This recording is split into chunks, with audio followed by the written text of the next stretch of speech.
बिस्मिल्लाहिर्रहमानिर्रहीम। मैं हूं आपका मेज़बान वसीम खान और आप देख रहे हैं खेलों की बात वसीम खान के साथ। नाज़रीन, ऑस्ट्रेलिया और पाकिस्तान की टेस्ट सीरीज ख़त्म हो चुकी है और ऑस्ट्रेलिया ने ये टेस्ट सीरीज 1 के मुकाबले में 0 से जीत ली।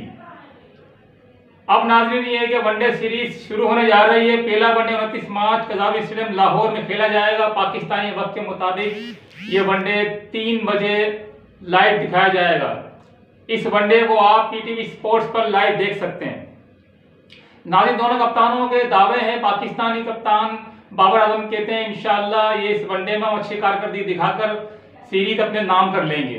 दूसरी जानिब पैट कमिंस जो कि ऑस्ट्रेलिया के कप्तान है वो भी यही कहते हैं कि जिस तरह टेस्ट सीरीज जीती है इसी तरीके से हम वनडे भी जीतेंगे। नाज़रीन, ये थी आज की अपडेट। नाज़रीन, जिसने मेरे चैनल WK को सब्सक्राइब नहीं किया है वो सब्सक्राइब भी कर लीजिए और कमेंट्स भी कीजिएगा, साथ में लाइक भी कीजिएगा। Thank you.